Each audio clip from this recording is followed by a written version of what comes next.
Eu pagava aos meus pais $700 por semana, mas eles não apareceram na festa de aniversário da minha filha. Perguntei o motivo, e meu pai respondeu: sua filha não existe para nós. Fiquei em silêncio. Tremendo, cortei contato com eles. 40 minutos depois, o karma os alcançou. Tiveram a audácia de mandar uma mensagem de feliz aniversário para minha filha. Apenas uma mensagem sem ligação, sem visita, sem cartão, sem presente, nem mesmo um vídeo.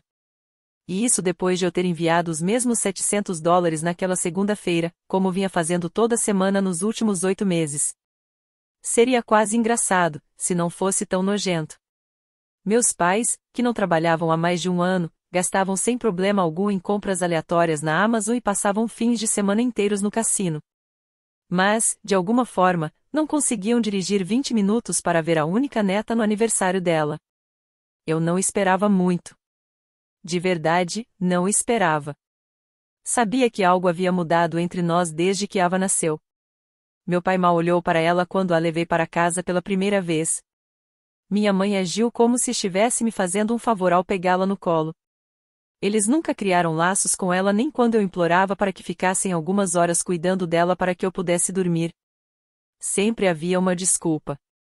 Mas, com o tempo, as desculpas ficaram mais afiadas, mais cruéis. Quando Ava fez 3 anos, minha mãe disse que ela se parecia demais com o pai e, como ele nos abandonou antes mesmo de ela nascer, isso tornava Ava difícil de amar. Quase deixei o telefone cair quando ouvi isso. Eu deveria tê-los cortado da minha vida naquele momento. Mas não fiz isso. Pensei que talvez fosse apenas amargura. Talvez eles estivessem de luto pela vida que imaginaram que eu teria. Talvez, se eu continuasse presente, acabassem mudando. Então, paguei as contas deles. Fazia as compras de mercado todo domingo. Enviava dinheiro sempre que pediam e, muitas vezes, mesmo quando não pediam. Quando não conseguiram pagar o aluguel, eu cobri. Quando perderam o seguro do carro, coloquei-os de volta em uma apólice no meu nome. Até deixei de lado meus planos de me mudar para um lugar melhor para a Ava, só para garantir que eles tivessem o suficiente. E tudo o que eu pedia, tudo o que eu sempre pedi, era que fizessem parte da vida dela nem que fosse um pouquinho. Ava completou 6 anos no último sábado. Usava um vestido rosa brilhante e dançava pelo quintal como se estivesse num palco. Tivemos cupcakes, limonada, potes de vidro e decorações simples que pareciam saídas do Pinterest. As amiguinhas dela trouxeram presentes embrulhados em papel colorido, e uma das mães até ficou para me ajudar a arrumar tudo. Mas, o tempo todo, Ava olhava para o portão.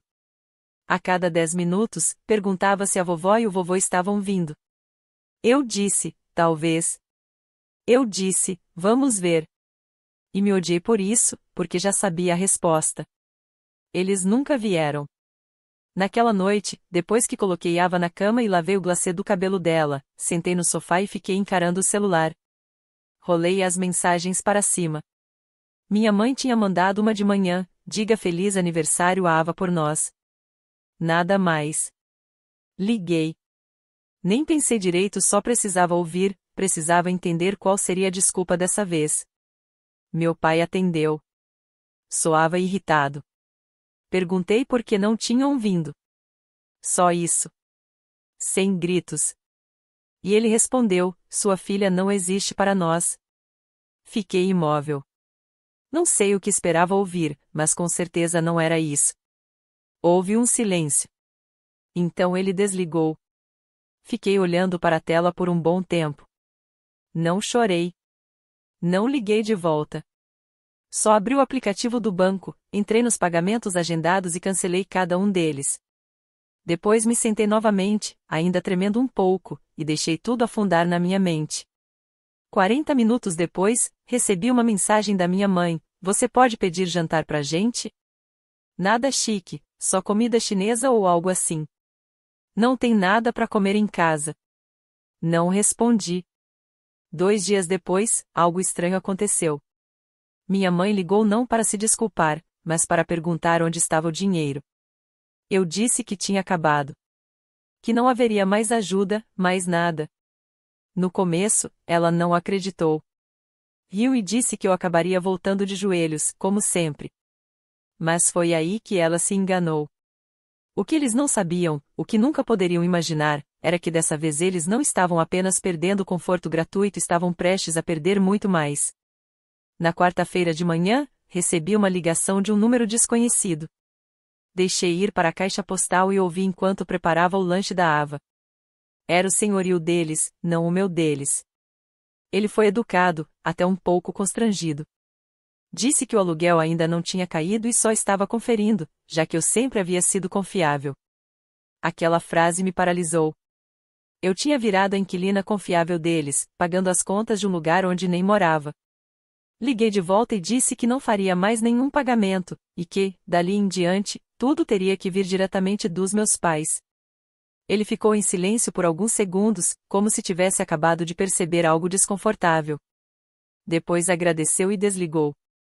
Naquela noite, recebi uma mensagem da minha mãe. Sem cumprimento, sem pergunta só, então você vai mesmo nos deixar sem nada? Está orgulhosa de si mesma? Fiquei olhando para aquilo por muito tempo. Depois bloqueei o número dela. Eu não precisava de mais uma tentativa de manipulação disfarçada de conversa. Não dessa vez. Mas eles não pararam. Na manhã seguinte, acordei com uma mensagem no Facebook vinda da antiga conta da minha mãe, que eu tinha esquecido de excluir. A mensagem era longa, confusa, dava para perceber que os dois tinham escrito juntos. Me acusavam de ter virado as costas para a família, diziam que Ava era uma consequência, não uma filha. Alegavam que nunca tinham concordado em fazer parte dessa situação, como se fosse um negócio mal feito. Foi nesse momento que algo dentro de mim realmente quebrou. Não por raiva, mas por nojo. Liguei para o meu irmão naquela tarde. Ray é 5 anos mais velho que eu, mora no Colorado com a esposa. A gente se fala de vez em quando, geralmente para dar notícias ou nos feriados, nada muito profundo. Por isso, eu sabia que podia confiar nele. Contei tudo desde o aniversário em que eles não apareceram, até a ligação e as mensagens. Não omiti nada. Ele ficou em silêncio no começo. Então ele apenas disse que já estava na hora de alguém responsabilizá-los.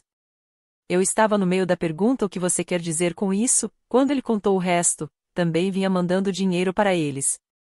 Não tanto quanto eu, mas o suficiente para ajudar com a conta de celular, compras e despesas do carro. Eu não fazia ideia. Ele disse que nunca me contou porque não queria que parecesse que duvidava da minha capacidade de lidar com a situação. A verdade é que ele achava que, se nós dois continuássemos ajudando, talvez nossos pais acabassem amolecendo. Que, com o tempo, abririam o coração para Ava. Mas agora ele via que isso nunca aconteceria. Na manhã seguinte, minha mãe ligou de novo, dessa vez de outro número. Atendi. Ela estava chorando, furiosa, desesperada. Disse que o Ryan tinha ligado, dito que eles estavam por conta própria agora, que ele tinha terminado com tudo, que o modo como tratavam a Ava era nojento e que ele não toleraria mais isso. Ela gritou comigo, dizendo que eu envenenei contra eles, que destruí a família, que éramos ingratos, egoístas e sem coração. Desliguei sem dizer uma palavra. O que ela não sabia era que o Ryan já tinha entrado em contato com o resto da família, também nossa tia, nossos primos, até a melhor amiga da minha mãe, com quem ela fofocava todo fim de semana. Ele contou tudo. Enviou capturas de tela. Explicou como nossos pais se recusavam a reconhecer uma menina de 6 anos apenas porque o pai dela tinha ido embora antes mesmo de ela nascer, como se isso a tornasse indigna de amor. A reação começou pequena. Alguns parentes pararam de retornar às ligações. Depois, alguém deixou um comentário passivo-agressivo em uma foto da minha mãe no Facebook. Em seguida, as fotos do aniversário da Ava que eu havia compartilhado começaram a receber uma enxurrada de mensagens de apoio de pessoas que não comentavam há anos. Eles estavam perdendo o controle da narrativa, e sabiam disso. Foi aí que o verdadeiro colapso começou. Eles passaram a ligar para o Ryan sem parar. Quando ele não atendeu, apareceram na casa dos sogros dele 3 estados de distância sem avisar. A esposa dele me mandou uma foto da câmera Ring. Meus pais estavam lá, na varanda, parecendo não dormir há dias. Foi nesse momento que percebi: eles não estavam apenas envergonhados. Estavam desmoronando. Mas o que ninguém previu, nem mesmo Ryan, foi o que viria a seguir. Algo mesquinho, patético e tão público que exporia tudo o que eles tentaram esconder. E, dessa vez, não haveria como distorcer a verdade. Na semana seguinte, o silêncio. Silêncio total. Nenhum texto, nenhuma ligação de número desconhecido, nenhuma mensagem manipuladora de contas falsas no Facebook. Pela primeira vez em meses, eu não acordava com chantagens emocionais nem áudios cheios de culpa. No começo, pensei que talvez eles finalmente tivessem entendido. Que tinham percebido que queimaram a última ponte. Eu estava errada. Tudo começou com uma mensagem da minha prima Nathalie, na manhã de quinta-feira. Apenas uma frase: Scarlett, você viu o vídeo? Eu não tinha visto. Mal usava o Facebook, mas abri na hora. No topo do meu feed, ele estava lá. Meus pais tinham feito uma live na noite anterior. Não era um vídeo curto, era um desabafo de 26 minutos. A legenda dizia: a verdade sobre nossa filha e as mentiras que destruíram nossa família. Fiquei olhando para aquilo por um minuto inteiro antes de apertar o play. Queria poder dizer que não assisti, mas assisti. Minha mãe estava sentada na beira do sofá, chorando em um lenço amassado, desgrenhada, mas claramente ensaiada. Meu pai estava ao lado, de braços cruzados, com a expressão de quem estava prestes a entrar em batalha. Eles não estavam quebrados. Não estavam arrependidos. Estavam furiosos. Ela começou a falar primeiro. Disse que eu os manipulava há anos, usando minha filha para controlar a narrativa da família. Contou uma versão distorcida da história, afirmando que eu os obrigava a aceitar meu dinheiro, que eu implorava para que permanecessem na minha vida, e que sempre os ameaçava cortar contato se não colaborassem com a história da mãe solteira vítima. Então meu pai se inclinou para a frente. Segurava uma foto impressa uma de ave em sua festa de aniversário, com a vela faiscante sobre o bolo e disse: essa criança não existe para nós. Ela não é da nossa família. Senti um enjoo físico. Mas eles foram ainda mais longe. Meu pai afirmou que o Ryan tinha sido doutrinado pela esposa fria e egocêntrica. Minha mãe insinuou que Ava talvez nem fosse filha do meu ex, que eu teria o enganado e inventado o resto para ganhar pena. Assistir aquilo foi como olhar nos olhos de um estranho e perceber que ele usava uma máscara o tempo todo. Mais de 400 pessoas assistiram à live ao vivo. Pela manhã, já havia sido compartilhada dezenas de vezes. Alguns dos velhos amigos da igreja deles os defenderam, acreditando em cada mentira. Mas a maioria dos comentários estava indignada ou confusa. Muita gente dizia que eles precisavam de ajuda, que aquilo era um colapso público. Alguns até me marcaram, perguntando se eu estava bem. Ryan viu o vídeo também. Não me ligou na hora, apenas mandou uma captura de tela com a mensagem: eles fizeram mesmo. Foram até o fim. Nenhum de nós respondeu publicamente. Não havia porquê. Deixamos que as pessoas acreditassem no que quisessem. Eu não ia justificar a existência da minha filha nem implorar por validação. Mas as consequências vieram rápido. No fim de semana, recebi um e-mail do proprietário da casa deles, formal, educado e frio. Alguém havia encaminhado o vídeo para ele. Disse que achou o conteúdo perturbador e, por isso, estava rescindindo o contrato de aluguel. Tinham 30 dias para desocupar o imóvel. Sem discussão. Depois veio a ligação da farmácia. Meus pais ainda me tinham como contato de emergência, algo que eu tinha esquecido de atualizar. O farmacêutico ligou para avisar que minha mãe tentará renovar uma receita de remédio para a dor. E quando o cartão dela foi recusado, ela fez um escândalo completo gritando, ameaçando os funcionários, acusando-os de discriminação. Um cliente filmou tudo. O vídeo foi parar, naquela mesma noite, em uma página local de fofocas com o título: Surto no Walgreens, mulher grita após ter receita recusada. Nos comentários, alguém a reconheceu. Depois, outro usuário colocou o link da live deles no Facebook. Logo alguém percebeu que seus nomes apareciam no site da igreja como voluntários.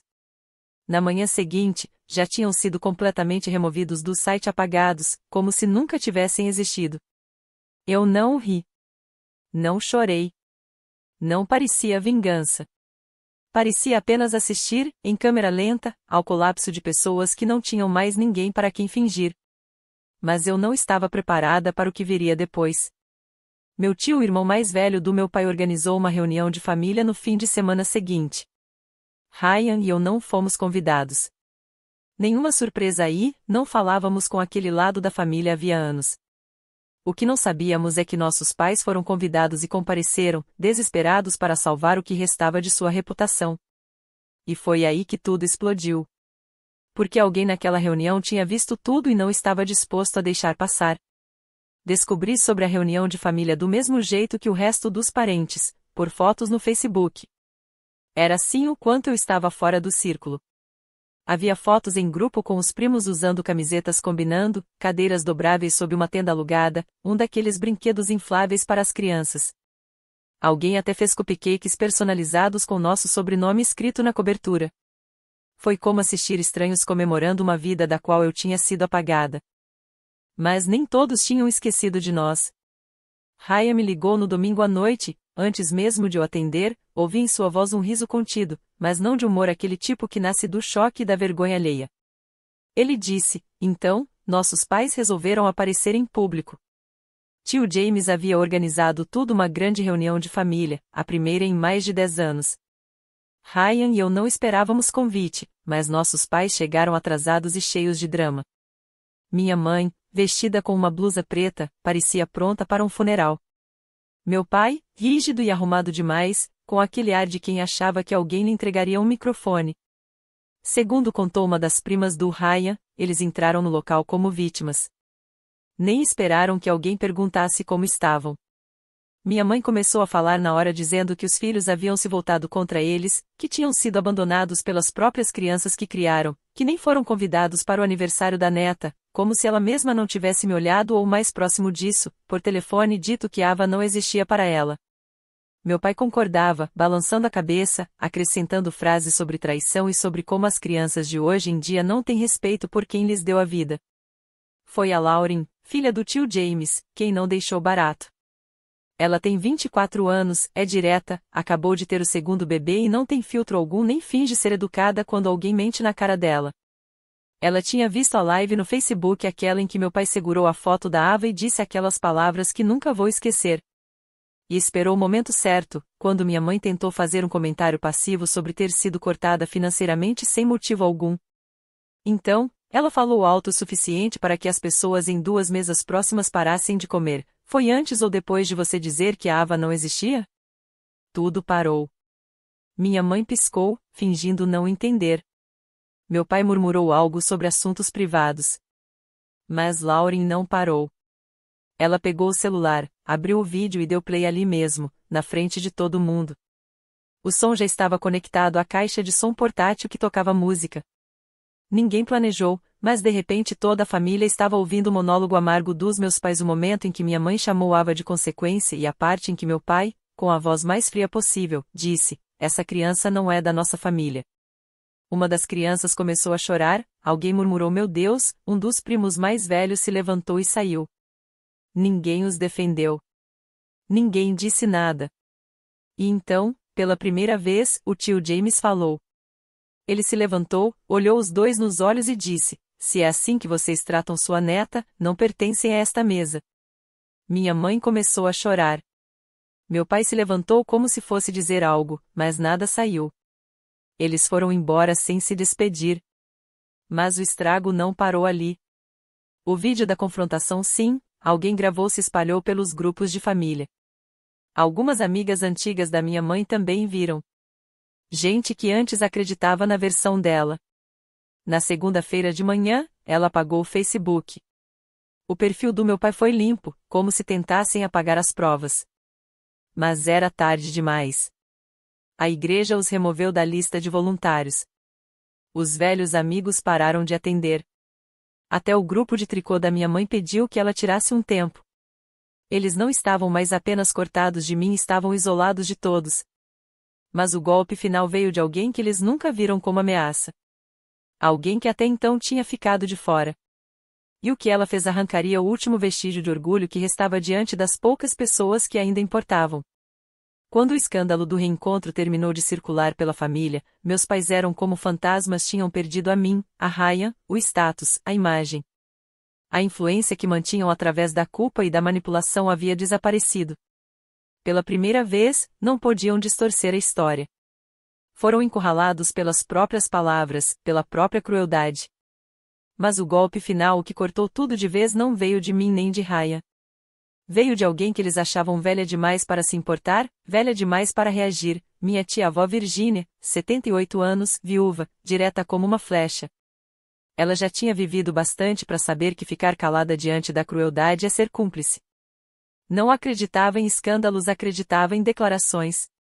Ela me ligou numa terça-feira de manhã, do nada, e eu soube que algo estava por vir. Não falávamos desde que Ava nasceu. Naquele ano, ela me mandou um cobertor de crochê e um cartão dizendo que ela seja mais forte do que as pessoas que a decepcionarem. Na época achei uma frase bonita. Agora eu entendo.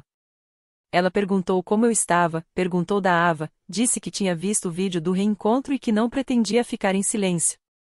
Contou que escreveu uma carta de verdade, datilografada, assinada e que enviou não só aos meus pais, mas a todos os parentes que estiveram no reencontro. Eu não perguntei o que dizia. Nem precisei. 2 dias depois, recebi uma mensagem da minha mãe.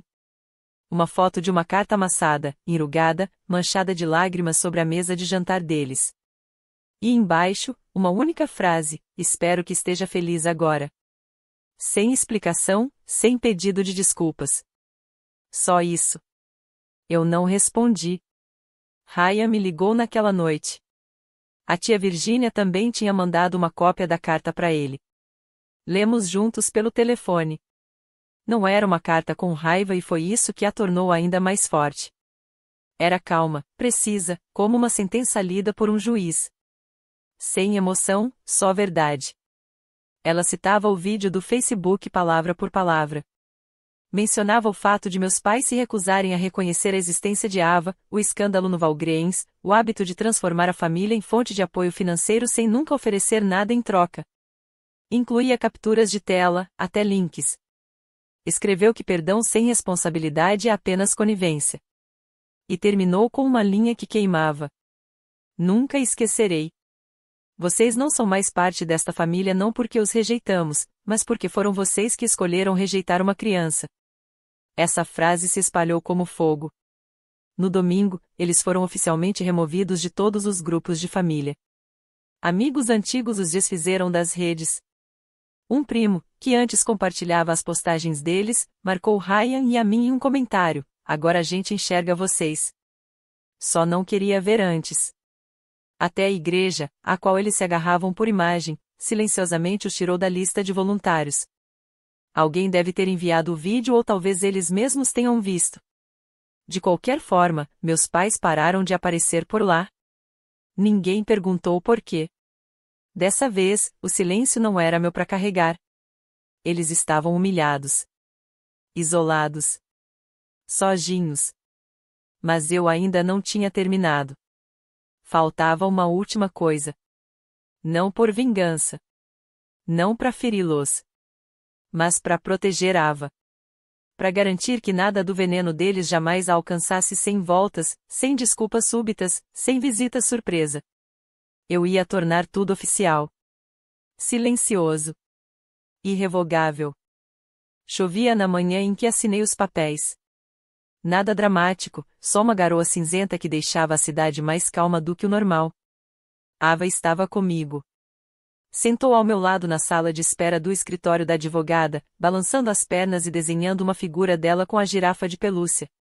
Ela não sabia o motivo de estarmos ali e eu não pretendia contar. Não por muito tempo. Clary, minha advogada, nos recebeu como uma velha amiga. Foi ela quem me ajudou a conseguir a guarda depois que o pai da Ava desapareceu. Sem julgamentos, só perguntas. Olhou para mim naquela manhã e disse: então, chegou ao fundo do poço. Assenti. Era tudo o que precisava ser dito. Vim para tornar oficial: meus pais nunca mais poderiam se infiltrar na vida da Ava. Nem por culpa, nem por pena, nem por brechas legais. Entramos com uma ordem de restrição de contato limitada, específica, permanente. Impedia visitas à escola, decisões médicas, ou qualquer tentativa de reivindicar direitos de avós na justiça. O nome de Ava estava lá, junto ao meu. Adicionei uma cláusula ao testamento: se algo me acontecer, a guarda vai para Ryan e sua esposa. Meus pais não terão nenhum acesso nem visitas supervisionadas. Depois redigimos a declaração final, uma última mensagem oficial. Não entrem em contato comigo nem com minha filha novamente. Vocês não fazem parte das nossas vidas. Qualquer tentativa de contato será considerada violação e tratada legalmente. Isso não é punição. É proteção. Enviei por correio registrado. 2 cópias. Uma para cada um. Não esperava a resposta e não recebi. Passou uma semana. Depois 1 mês. Sem ligações, sem cartas, sem perfis falsos tentando me adicionar no Facebook. Nada. O silêncio foi estranho no começo. Por tanto tempo, o barulho deles preenchia tudo: mensagens, recados passivo-agressivos, pedidos de dinheiro disfarçados de preocupação. Agora, pela primeira vez em mais de 1 ano, havia paz. E nesse silêncio, algo inesperado aconteceu. Ava começou a sorrir mais. Não aqueles sorrisos grandes e ensaiados de festa, mas os verdadeiros, os que surgiam quando me via observando-a colorir, quando pedia para assar biscoitos só porque sim, quando corria para os braços de Ryan durante as visitas e o chamava de papai bônus. Estávamos finalmente construindo algo sem interferências, sem ruídos, só nós. Algumas semanas depois, tia Virginia nos convidou para um pequeno encontro. Ela chamou de almoço de domingo, mas era mais do que isso. Era uma retomada silenciosa de espaço, um começo limpo. Ryan e a esposa pegaram um voo para vir. Alguns primos trouxeram os filhos. Até o tio James apareceu, o que surpreendeu todo mundo. Sentamos ao redor de uma mesa grande descombinada, coberta de comida caseira e vinho barato. Ava usava um vestido com estampa de girassóis e entregou para tia Virginia um papel dobrado, um desenho da família toda com as palavras: obrigada por me enxergar. Ninguém disse nada por alguns segundos. Tia Virginia apenas a abraçou e sussurrou algo em seu ouvido. Ava sentiu, séria, como se tivesse acabado de ouvir a coisa mais importante do mundo. Depois da sobremesa, Lauren se inclinou até mim e disse baixinho: eles odiariam ver isso. Demorei um pouco, depois respondi: ótimo. Significa que é exatamente como deve ser. Eles escolheram ir embora. Escolheram o orgulho em vez do amor verdadeiro. Decidiram que, se não pudessem controlar a história, preferiam ser apagados dela. Então eu os apaguei não só nos papéis, mas dentro de mim. Linha por linha. Parei de pensar neles quando Ava alcançava um marco novo. Parei de imaginar o que diriam se a vissem dançar ou escrever o nome dela de trás para frente para fazer os amigos rirem. Parei de esperar que mudassem. Eles não vão. Aos poucos, desapareceram primeiro das nossas vidas, depois da família. Um parente se mudou sem avisá-los. Outros tirou discretamente da lista de convidados de um casamento. Uma velha amiga da igreja, que os visitava todos os sábados, parou de atender o telefone. E eu não disse nada. Porque a verdadeira vingança não foi o confronto, nem uma explosão emocional. Foi a vida tranquila que continuou sem eles: uma criança feliz, um lar em paz, uma família presente. E 2 espectadores do lado de fora, assistindo a tudo, sabendo que nunca mais seriam convidados a entrar.